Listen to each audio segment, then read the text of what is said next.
Can you hear me okay? Does that all sound? Yes, good. Yes, so thank you very much for braving the rain. As Emily said, my name is Rachel. I am a heritage researcher, which means that I have the great joy and privilege of helping to take care of NHSN's marvellous North East Nature archive.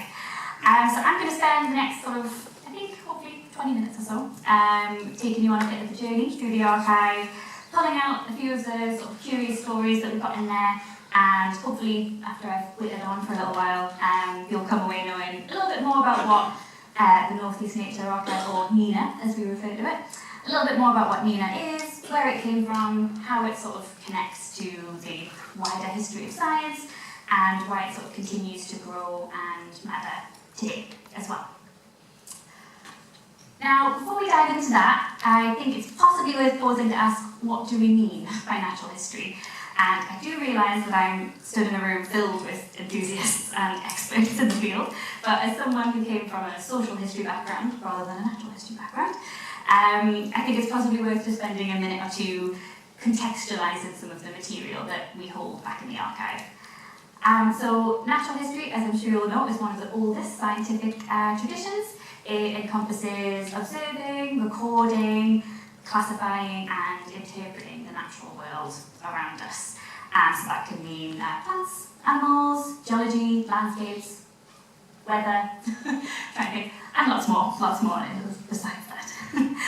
And it sort of sits at the crossroads between science, art, literature and lived experience, which makes it a really, really rich subject for an archive. But you might be thinking, how does all of that translate into archival material, into things that we can actually sort of collect? So all of that research ends up being distilled into things like field notebooks, geological sketches, lots of art, artistic representations, correspondence, museum catalogues, and sort of personal diaries and things like that as well. But where did NENA come from?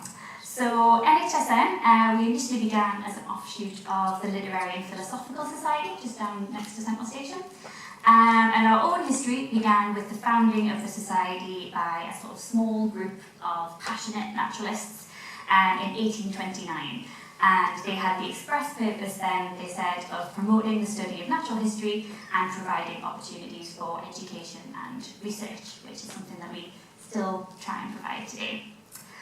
And in this time, it's sort of it's a time of great enthusiasm for the better understanding of the natural world. This sort of late Georgian, early Victorian era saw a really big increase in the number of naturalists who were using their time, and more importantly, their not so limited resources, to sort of collect and store and study the natural world like never before. By 1831, our first volume of Transactions was published, and we've also recently just completed a project which I'm thrilled about, which is that we've had all of our transactions from 1831 all the way up to 2020 digitised. So I highly recommend you go and have a browse on our website and look at some of those, because they're really, really fantastic. They're just fabulous to have a little delve into. And by 1831, what was then called the Newcastle Museum opened its doors, and this was a building down by the Linfield as well. And in quite a revolutionary move for the era, NHSN decided to open the museum free to all, which proved extremely popular and encouraged a lot of other museums across England to do the same. So. By 1851, NHSN's public lecture series begins, again designed to make sort of natural history accessible to all. I don't know how much you'll be able to see there, but I'm always quite amazed at the sort of array of different topics that were happening in the 1850s. We've got extinct giant birds of New Zealand. I mention that because my friend Sarah is in the audience, who has come from New Zealand just to hear me talk. But we've also got a month of Norway, we've got tropical vegetation in Ceylon or Sri Lanka, and then also one that I'm always fascinated by is the history of photography, which I didn't realise that photography would have a history by 1850s, but there you go. Not too much later, it was decided that the Newcastle Museum was just simply not big enough to hold all of the Society's kind of growing collections, and funds were raised to build a new one. And we've got the original kind of subscription list actually of people gathering together to build what is now known as the Great North Museum. And it's quite sweet because you do see the sort of the big names, your Armstrongs and things like that, dropping a lot of money, but then equally you get sort of ordinary members giving sixpence, so it feels a bit more like a community effort, which I always think is quite nice. And by 1890, the museum was renamed after one of the Society's most respected and active members, John Hancock.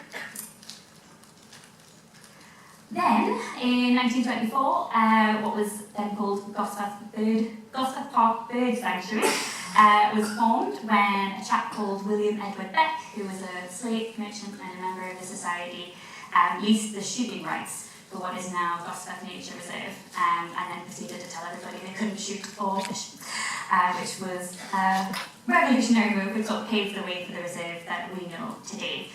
I've got a few sort of highlights on there of sort of different events since its opening. We've got Nature Trails for Children, began in the 60s. In 1987, the reserve was reclassified as a site of special scientific interest due to the lake and these sort of extensive reed beds there. In 2000, we were awarded an English Nature grant of £20,000, which allowed work to start on enlarging the lake. And the first otter was sighted not far from that. And I think we just had 3 baby triplet otters last week as well. Just very nice. So throughout this long history, the Society's kept administrative records, council meeting minutes, documentation of just all of these sort of really wide-ranging activities.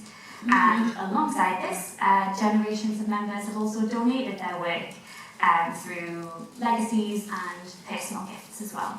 So many of these were sort of naturalists in their own right, or collectors of natural history material. And so their contributions alongside the records that the Society created make up the North East Nature Archive. So that was a little bit of a whistle-stop tour through NHSN's history and sort of the origins of MENA. So for the remainder of my time, I'm just going to take you through a couple of the key figures, people that we find in the archive, and tell you a little bit more about some of their contributions to the field.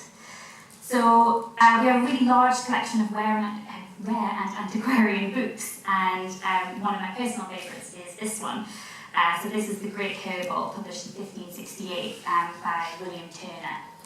So William Turner, he was an English physician and botanist and clergyman, and he's often referred to as the father of English botany as well. And for anybody who doesn't know, a herbal is sort of a text that provides often images but also very detailed descriptions of different plants alongside their medicinal uses as well. So this is his The New Herbal, and it's a particularly significant example of the genre because it's one of the first sort of comprehensive herbals to be published in English rather than Latin. So what I've got on the screen, this is the dedication here, and you can see it's dedicated to Elizabeth I, the most noble and learned Elizabeth I. Show of hands, who has heard of the great Thomas Bewick? Yeah. I thought so. So for anybody who doesn't know, Thomas Bewick, he was a wood engraver and naturalist and illustrator, best known for sort of really reinvigorating and revolutionising the world of wood engraving. And his sort of really detailed and quite expressive illustrations, especially in things like History of British Birds, which is one of his most famous volumes, helped to sort of set new standards for illustration and natural history illustration in particular. Here beside me we've got a couple of examples of some of his gorgeous work. But we have quite a collection of Bewick material in the archive, including some of his original woodblocks, which are gorgeous, and we also have his workshop copy of British Birds. We've got some annotations and things like that, which is quite nice. So I mentioned a little while ago John Hancock. So John Hancock, for anybody who doesn't know, was an English ornithologist and taxidermist. And also naturalist from right here in Newcastle. And he's best known for pioneering really lifelike taxidermy displays and also just contributing significantly to the study of British birds as well. So here you can see a couple of examples of his correspondence. We've got a really large collection of Hancock's correspondence to and from like really notable figures of the period. We've got sort of original letters by Charles Darwin and things like that as well. But this is one of my favourites here. Anyone who's visited the Great North Museum, Hancock, will probably remember when you first go into the room and you sort of turn left, there's a giant spider crab. It's quite hard to miss. And this little doodle refers to that crab. And we've got sort of a handful of correspondence as well related to the crab's journey to the museum, including one of my favourite examples by this chap, Captain Henry Craven.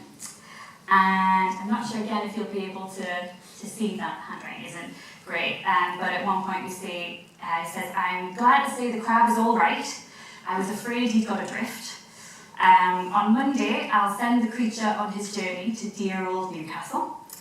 And I do not think it'll be a difficult subject to put together, certainly not if you take it in hand." So he's talking to Hancock here to say, if you do it, it'll be fine. He sort of mentions a few details about the crowd, but then interestingly, later on, he mentions there are 2 legs short, the natives having made him pay a toll en route to me. But he does say they could be easily modelled. So it looks like the individuals who brought the crab over decided that it's subject to the crab tax, and 2 of the legs, the delicious crab legs, were eaten before it got to the museum. So the next time you're there, it is worth going to have a look to see if you can spot the fake ones, because I can't. I think they've been done very well. But he wasn't the only Hancock. So his brother, Albany Hancock, was also celebrated for his research on marine invertebrates. And we have a really, really big collection of his gorgeous drawings of nudibranchs. They are like just in the most psychedelic colours, and we've got thousands of them. They're really fab. But their sister as well, Mary Jane Hancock, she's much less well documented than her brothers, but nevertheless was a very talented artist and naturalist in her own right as well. And we hold over 60 of her paintings and more than 300 botany specimens from her own personal collections. So I think, yes, so here behind me you've got a couple of examples of her really gorgeous watercolours as well. Which leads me on to the fact that Nina also plays a big role in sort of recognising the role of women naturalists in the region.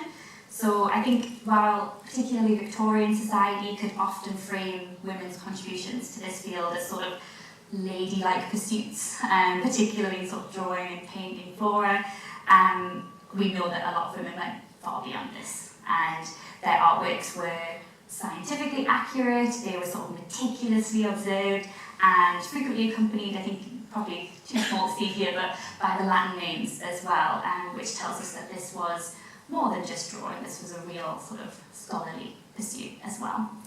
So what I've got on the screen here, these are some examples from a 19th century woman naturalist called Margaret Dickinson. We've got a lot of her botanical watercolours, which are really gorgeous. And we've also got a collection of beautiful fungi by a lady called Sarah Dixon as well. And these are some of my favourites, which are really gorgeous.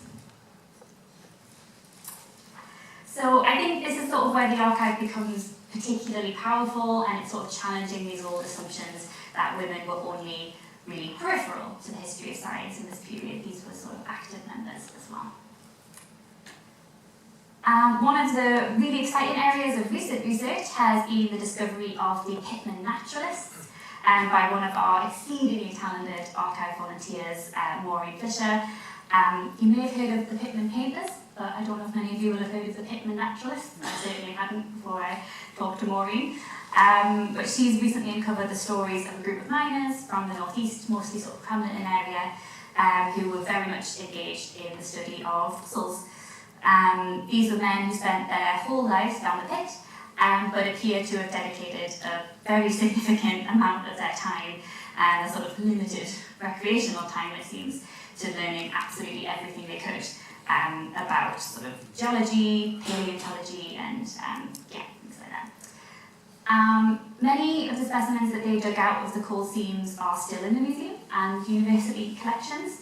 A handful of them are even named after the miners who dug them up,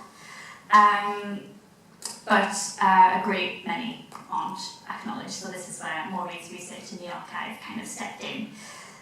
This is one example where they are acknowledged. This is T.P. Barkis's Manual of Coal Measure Paleontology, which you can see there is dedicated to the working miners in Northumberland.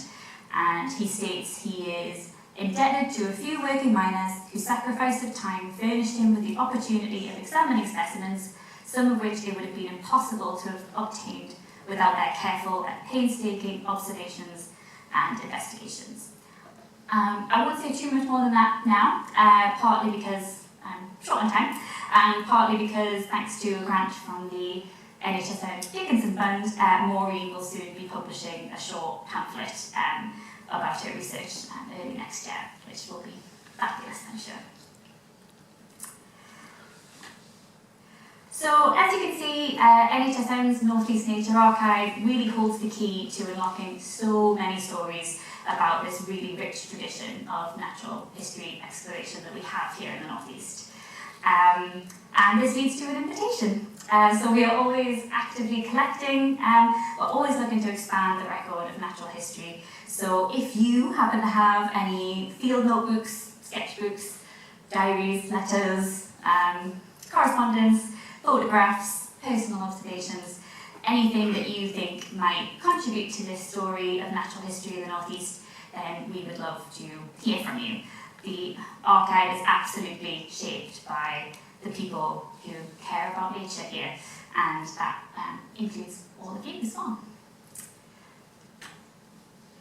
So hopefully with that whistle-stop tour, I've shown that NHSN's North East Nature Archive is more than just a set of dusty boxes on shelves, and that it's sort of a living testament to over 2 centuries of observation and curiosity and community engagement as well, and that it really preserves the science, art, and more importantly, from my perspective, the personal stories as well of the people who explored the natural world before us.